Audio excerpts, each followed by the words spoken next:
tuya, ya. ¿Qué ha sido? Wow, wow. Esa? No, no, han habido muchas preguntas. Por ejemplo, hay niños, te hago una otra. Hay niños, por ejemplo, en el catecismo que dicen, padre, ¿de verdad que Cristo está ahí presente en la Eucaristía? Y yo le digo, claro, pero nosotros no lo vemos y me ha tocado explicarlo. Pero son preguntas que, por supuesto, no es que me han dejado a mí en crisis, pero todo el mundo se pregunta. O sea, hasta yo mismo, como te decía antes, alzando la hostia, alzando el cáliz, me he preguntado, Osman, ¿es así? Sí. O sea, yo he dejado todo por esto. ¿Es verdad?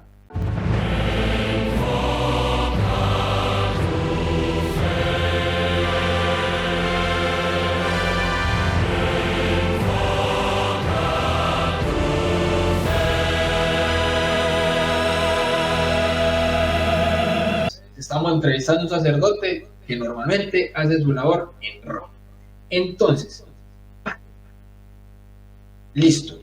Se crió en una familia católica, practicante, tuvo sus crisis, como cualquier católico las podemos tener. De hecho, el santo cura de Ars tiene una excelente frase respecto a eso y él dice que nuestro proceso de conversión es un proceso que dura hasta 10 minutos después de muerte. Entonces, quiere decir Así que es verdad.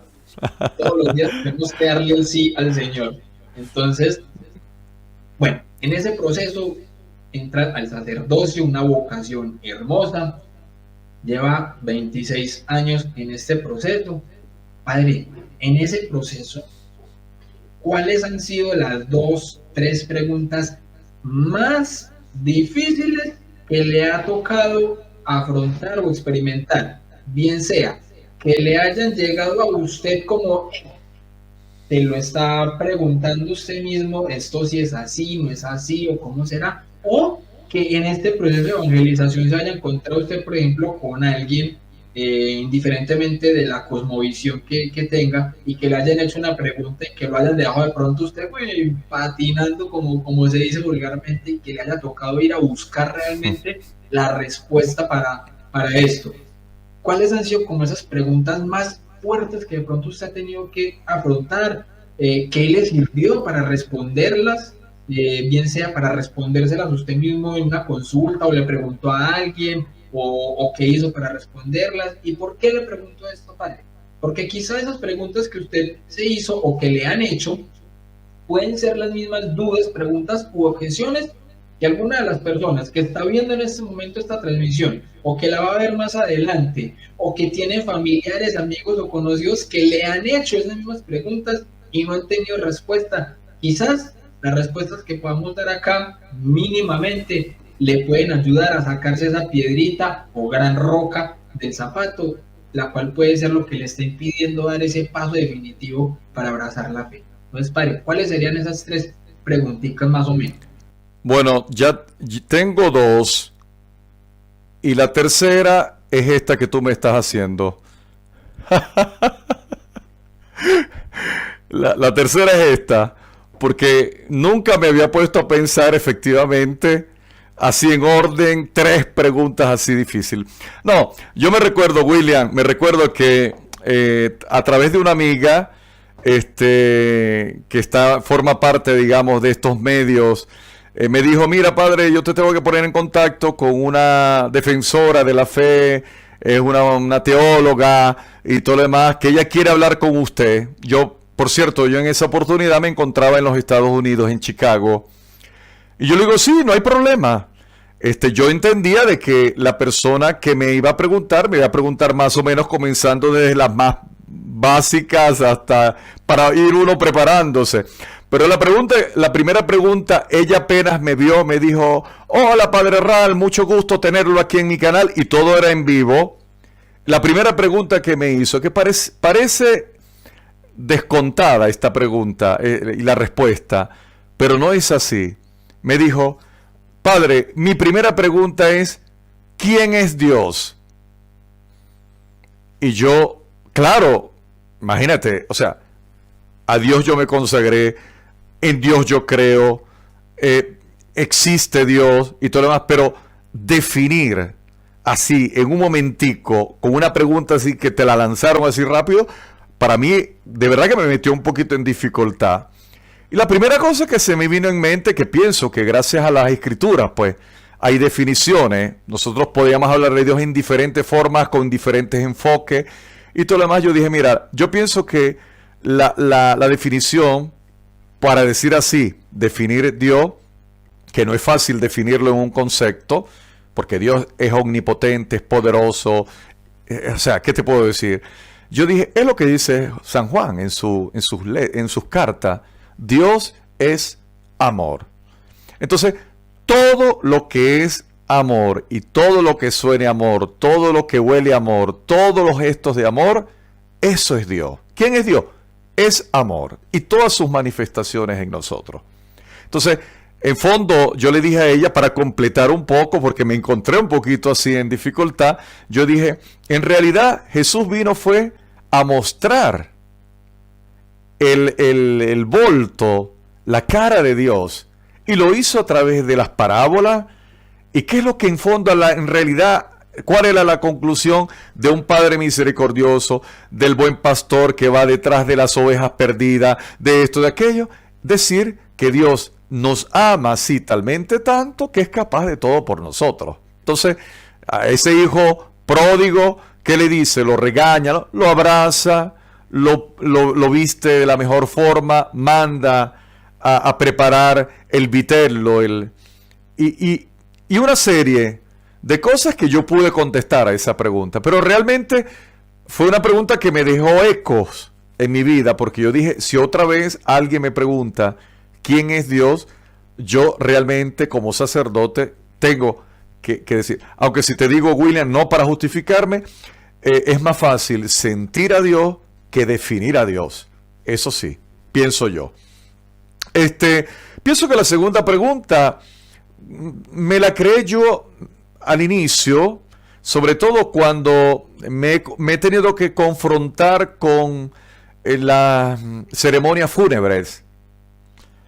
Sobre todo personas que han perdido un ser querido, sobre todo personas jóvenes que han muerto, o un niño, y la pregunta es, Padre, puedo entender que el proyecto, en la vida uno nace, uno muere, y hay un proyecto para nosotros, Padre, pero un niño que tiene 1 año, 6 meses, ¿qué proyecto puede tener de parte de Dios? O sea, William, no es fácil contestar esta pregunta. Y ahí yo he tenido que recurrir justamente al hecho de que, mira, mientras nosotros estamos sobre esta tierra, no podremos entender todo. Está un velo que separa la realidad de las cosas de allá. Seguramente, si Dios permite las cosas, es la mejor cosa. Y si Dios permite esto, es que hay un mensaje también. Entonces, tal vez pasará esta vida y tú no te va a llegar el mensaje, no vas a entender, pero la esperanza es la que te hace vivir siempre esperando ese momento para poder entender, pues, por qué Dios permitió esto y aquello. O sea, hay cosas. Esa ha sido, digamos, la pregunta. Y la tercera, pues esta, la tuya, ya. ¿Qué ha sido? Wow. Esa. No. Han habido muchas preguntas. Por ejemplo, hay niños, te hago otra. Hay niños, por ejemplo, en el catecismo que dicen, Padre, ¿de verdad que Cristo está ahí presente en la Eucaristía? Y yo le digo, claro, pero nosotros no lo vemos, y me ha tocado explicarlo. Pero son preguntas que, por supuesto, no es que me han dejado bien crisis, pero todo el mundo se pregunta. O sea, hasta yo mismo, como te decía antes, alzando la hostia, alzando el cáliz, me he preguntado, Osman, ¿es así? Sí. O sea, yo he dejado todo por esto. Es verdad. Pero al mismo tiempo que me he preguntado, al mismo tiempo Dios me ha respondido a través de la palabra, a través de un canto, a través de una persona, a través de una frase, a través de tantas cosas. Madre, impresionante, ¿verdad? Que sí. O sea, qué preguntas tan fuertes. Uf, Sí. Son preguntas fuertes porque son preguntas que tocan especialmente el ser. E incluso, aunque tengan un tinte muy filosófico, precisamente es muy existencial, pero desde la parte también muy emocional. Entonces, aprender a distinguir hasta qué punto la respuesta va de carácter racional y hasta qué punto también hay que entender la parte emocional de la persona que lo Sí, pregunta.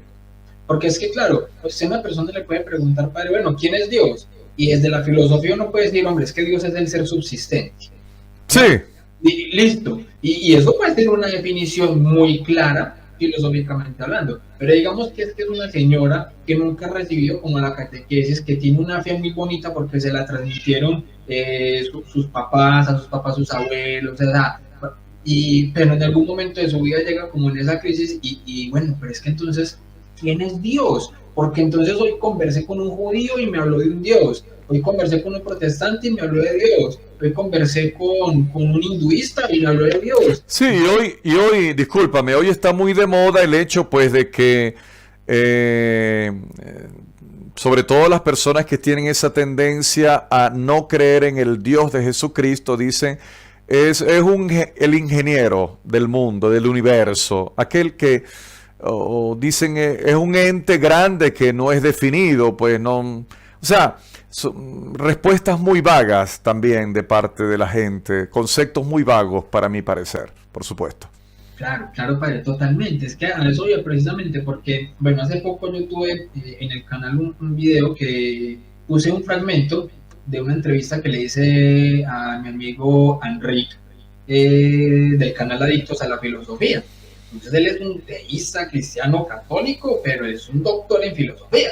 Y estábamos hablando de la importancia de conocer y entender un poco la filosofía para nosotros como cristianos, o sea, la importancia de la filosofía en la religión. Y le cuento, padre, que por ejemplo en los comentarios del canal hay varias personas que decían que la filosofía no es compatible con la religión, pero entonces muchas veces lo dicen, aunque lo tratan de decir de una forma racional, muchos de ellos lo Sí, están asumiendo de una forma muy emocional, porque es que de manera intelectual estamos dándonos cuenta que se requiere muchas veces los sí, conceptos filosóficos filosófico, sí, comprender muchas realidades teológicas, pero cuando ya el tema es emocional, hay que recurrir a otro campo de la lógica, del sentido común y todo eso para poder como tratar de acotar un poco una respuesta para personas que lo están pidiendo así, o sea, que disfrazan el verdadero sentido emocional que tienen dentro de una supuesta intelectualidad. Entonces a veces es muy dura la respuesta que uno pueda dar porque comprender lo emocional de la persona que uno tiene enfrente es muy difícil, padre. O sea, sí. ¿cómo hace, por ejemplo, cuando tiene que recurrir a eso, como a la parte emocional y no tanto a esa parte racional para dar respuesta? No, no, no entendí la pregunta, discúlpame.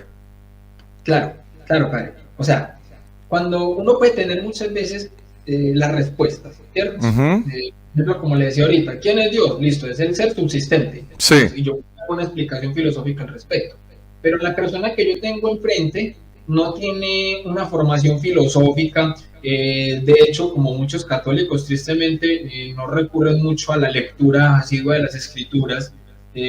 Normalmente el párroco, la homilía siempre son sermones que muchas veces no tienen un tinte formativo para el creyente. Ya son personas que quizás de pronto no tienen una buena catequesis o formación en su fe, pero tienen igualmente preguntas y muchas veces son preguntas que uno no va a poder darle como un tecnicismo sí. correcto, entonces muchas veces son más de carácter emocional. ¿Cómo abordar esa parte emocional de la persona que uno tiene enfrente para que la respuesta quizás pueda ser lo más satisfactoria posible? ¿Cómo llegar a eso? Porque yo sé que eso es un campo pastoral que obviamente el sacerdote tiene mucho, porque muchas veces le toca ese tipo de cosas en una confesión, en una dirección espiritual, que no es tanto como, sí, vamos a la patrística, vamos a Aristóteles, vamos a Santo No, Tomás. no, no, no, no, no.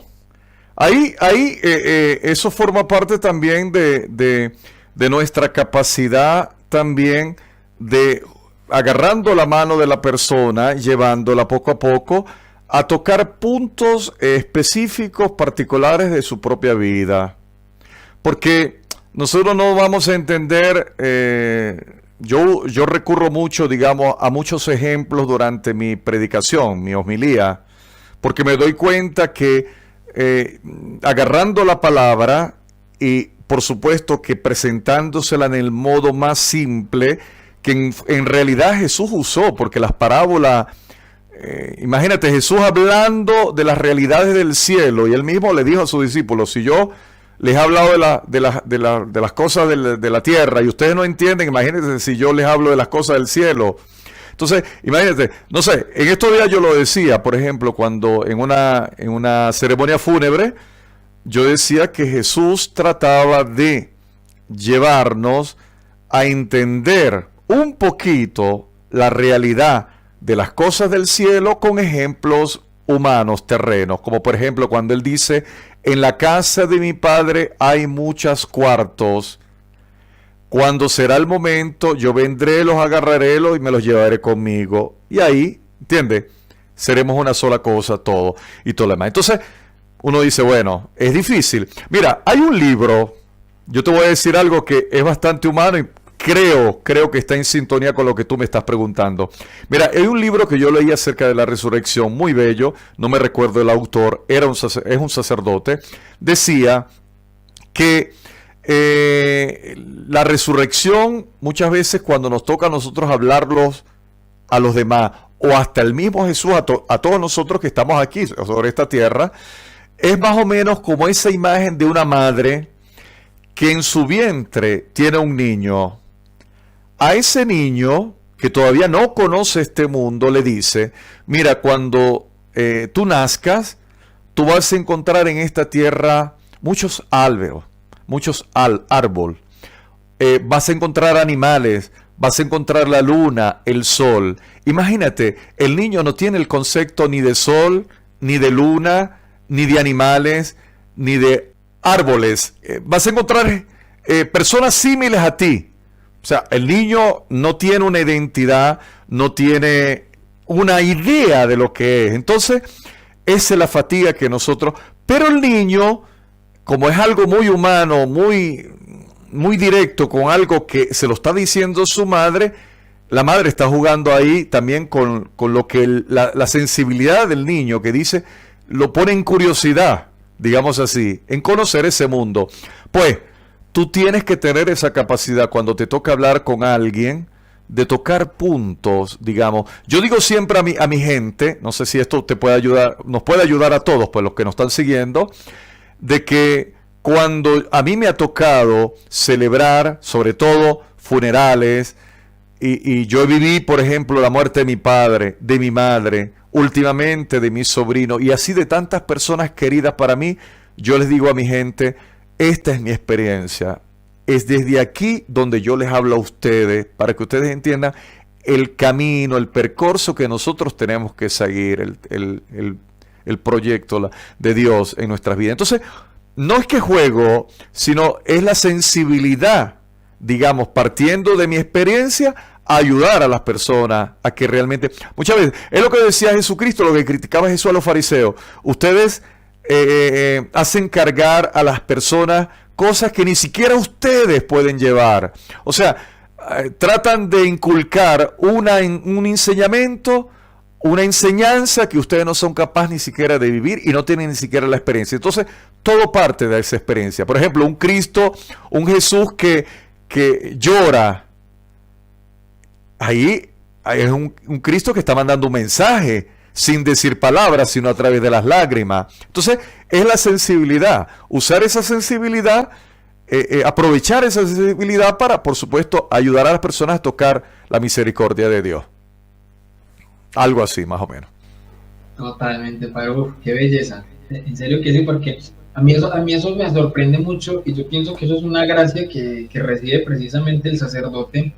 Yo pienso que en el momento de ser ordenado, como esa gracia de poder tener esa palabra de aliento, esa pastoral, ese acercamiento, la sensibilidad con las personas, porque es que yo creo que no cualquiera obviamente va a tener ese tacto para escuchar en una confesión todos los males del mundo, porque es que eso es lo que realmente escucha un sacerdote en la confesión, ¿no? Los males del mundo contados por uno que es el que los comete.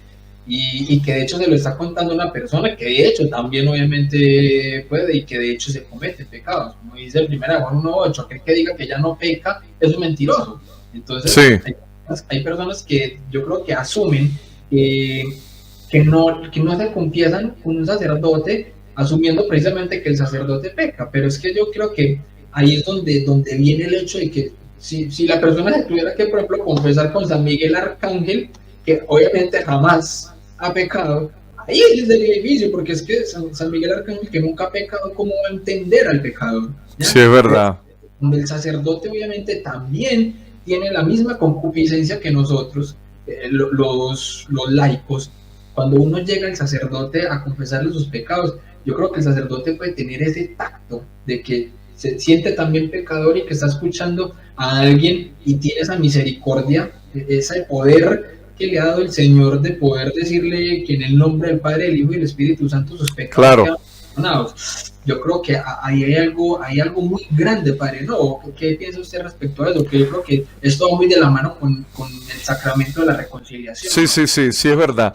Mira, no hay un momento, te hablo a nivel de mi experiencia sacerdotal, no hay un momento aparte de la Eucaristía y por supuesto que durante la Eucaristía la predicación, donde más me he sentido sacerdote, sino es en el momento de la confesión, porque es el momento en que no, me doy cuenta que a través de mí la posibilidad pues también de llevar la misericordia y el amor a esa persona que se acerca con ese espíritu de arrepentimiento y dolor por el pecado cometido, sino que al mismo tiempo me doy cuenta que yo, aún no siendo nadie, y que Dios ha puesto este poder en nuestras manos, al mismo tiempo vivo en continuo agradecimiento a Dios por su amor y su misericordia por mí. O sea, es toda una cadena, es toda una cadena.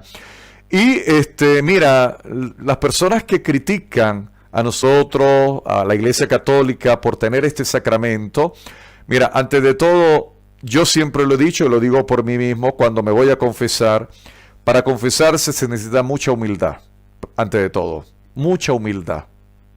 Porque tú sabes lo que es muy soberbio de parte nuestra pensar que somos nosotros los pecadores y el objeto de pecado y la causa del pecado y al mismo tiempo vamos a justificarnos nosotros mismos. Eso sería muy fácil. Entonces es un acto de humildad porque es ahí donde tú tienes que bajar la cabeza, ir donde otro hombre, ministro del Señor, recibir la misericordia de Dios a través de ese medio que el Señor... Mira, es una práctica porque yo me siento comprometido justamente con el pecador, porque al mismo tiempo yo soy un pecador. ¿Cuántas veces personas no han venido a mí a confesarse cuando en realidad yo me he dado cuenta que ese mismo pecado que tiene la persona lo he tenido yo? ¿Y cosa he hecho yo para salir de ese pecado? O al menos estoy intentando salir de ese pecado. Entonces, en realidad, mira, es un agarrarse por mano junto, yo como ministerio, el otro como laico, arrepentido, y ayudarnos. O sea, Dios actúa.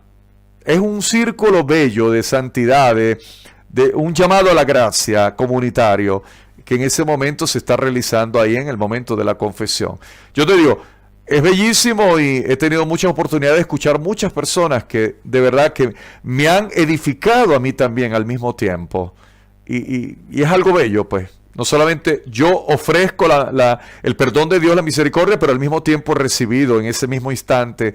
Y pienso que es la actuación del Espíritu Santo de Dios a través de esa otra persona, de ese pecador, pues. Digamos así. Totalmente. Uf, qué belleza, padre. Bueno, padre, le quiero hacer una pregunta muy especial. Vamos a ver. Yo vi 3 fotos suyas que a mí me dan encanto. La verdad que a mí me dan encanto. Son 3 fotos que a mí me llevan a pensar en algo muy bonito, en estas características que siempre hablamos de fe, esperanza y caridad, ¿cierto? Yo una vez tuve la oportunidad de ver una imagen donde estaban nuestros últimos 3 papas de nuestra Santa Iglesia Católica. Sí. San Juan Pablo II, Papa Benedicto XVI y nuestro actual Pedro, que es el Papa Francisco. Francisco. Uh-huh. Yo vi en esa imagen que la dividían así, en fe, esperanza y caridad, colocando precisamente al Papa San Juan Pablo II como la esperanza, que fue el Papa que empezó a viajar por todas partes y a llevar... Vamos a ver, espérate William, vamos a ver si coincidimos. Y en esta primera coincidimos. Listo. Porque yo te iba a decir lo mismo. Ahora vamos a ver quién va a ser fe y quién va a ser caridad. Francisco, no, sigue hablando, sigue. Agárrate tu tiempo, sí. Bien, entonces, yo veía como al Papa, entonces, San Juan Pablo II, como esa esperanza, porque con todos esos viajes y la cercanía de Dios y de lo que es, obviamente, la Iglesia Católica, o sea, le transmitió al mundo una esperanza que le hacía falta, porque muchas personas precisamente están perdiendo eso, perdiendo la esperanza. Y el Papa San Juan Pablo II yo creo que fue ese Papa que a través de esa virtud teologal de la esperanza se la devolvió al mundo en la Iglesia. Y sí. Luego vino Benedicto XVI, que lo que hizo fue volver a recuperar la fe, a instaurar lo que es la fe. ¿Por qué? Porque coincidimos.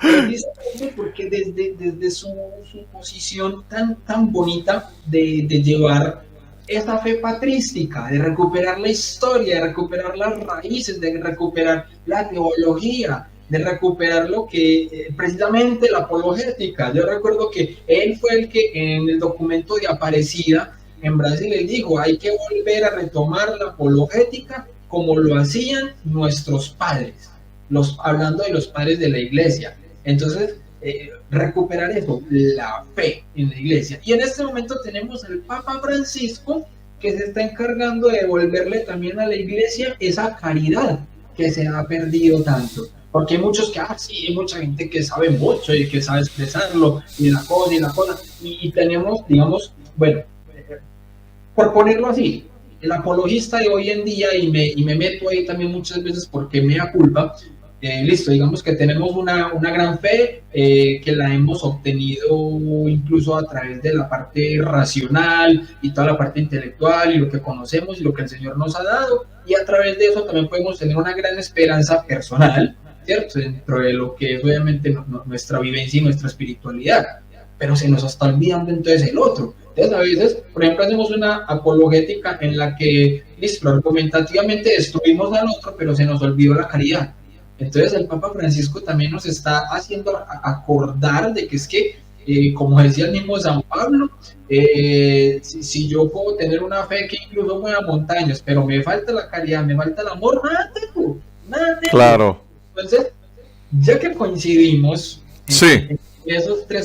en esas tres virtudes teologales asumidas con estos tres... Mira, William, yo hoy, mientras me preparaba para salir en vivo, pues en esta transmisión, yo había pensado, yo le voy a decir a William que la fe es el Papa Benedicto, la esperanza, el Papa Juan Pablo II, y la caridad la está actuando en este momento el Papa Francisco. Pensamos, mira, estábamos en sintonía, en la misma cosa, qué bien, qué bueno. Ahora, dime entonces. Qué belleza, padre, porque precisamente yo vi 3 fotos suyas que yo creo que pocas personas han tenido la oportunidad de tener una foto con cada uno de los 3, con el Papa San Juan Pablo II, con el Papa Benedicto XVI y con el Papa Francisco. Vi 3 fotos suyas donde está una en cada una con ellos. Padre, por favor, cuéntenos cómo fue su experiencia con esta fe, con esa esperanza y con esa caridad reflejada en nuestros sumos pontífices, San Juan Pablo II, el Papa Benedicto XVI y hoy en día el Papa Francisco. Cuéntenos un poco su experiencia con ellos. Bueno, mira, mi primer encuentro con Juan Pablo II fue en el 85, cuando él visitó por primera vez Venezuela y él visitó mi ciudad, que es la ciudad de Maracaibo. Por supuesto que no fue un encuentro, no hay ninguna foto, porque yo era apenas un muchacho de 15 años y fue en la época donde yo todavía estaba pensando en la posibilidad de entrar en el seminario. Y si puedo decirte algo, soy el fruto de esa época donde el Papa dedicó muchos de sus mensajes a los jóvenes, llamándolo: jóvenes, no tengan miedo de abrirle las puertas a Cristo. Me recuerdo que esa era una frase. De hecho, la Jornada Mundial de la Juventud la inauguró San Juan Pablo II. Sí, sí. Las jornadas fueron inventadas por él, pues, en su pontificado. Pero realmente mi primer encuentro con él fue en esa foto. Eso fue en el 1994. Yo tenía apenas algunos meses de estar en la ciudad de Roma como estudiante. Y tú me viste ahí que estoy flaquito, jovencito, con los cabellos negros. Bien jovencito, pues tenía 24 años apenas. Y fue mi primer encuentro. Y mira, yo me recuerdo, yo lo agarré a la esperanza. Yo lo agarré y no lo quería soltar. Tal vez si hubiera sido el Papa Francisco, me hubiera dicho: déjeme tranquilito. Pero como le hizo a la coreana. No, pero mira, Juan Pablo II, yo estuve ahí y me recuerdo que estaba talmente emocionado. Imagínate, desde el 85 al 94, habían pasado algunos años, y la ciudad de Maracaibo es muy calurosa. Y yo me recuerdo que él dijo en esa oportunidad: mucho calor durante la homilía en Maracaibo. Entonces yo le dije a él: yo soy de Venezuela, de Maracaibo, y gran sorpresa para mí que el Papa Juan Pablo II me dijo en ese momento, me dijo: mucho calor. Me dijo la misma frase que había dicho allá en su homilía allá en Maracaibo. Pues eso fue uno de mis encuentros. Yo estuve en varias audiencias, pero en realidad ese fue el encuentro más, digamos, cerca de Juan Pablo II que yo tuve. Con Benedicto XVI, yo tuve una experiencia antes de ser papa. Yo me lo encontré en Vía de la Conciliación delante de Plaza San Pedro como cardenal y tuve la oportunidad de dialogar un momento con él. Realmente yo quedé muy edificado con él, porque era un hombre muy sencillo, muy profundo. Era un gran hombre de Dios. Y él no ostentaba, digamos, todo lo que su capacidad intelectual, porque ese hombre era una enciclopedia, o sea, que era de admirar muchísimo. Y bueno, pero él no ostentaba, digamos así, ese conocimiento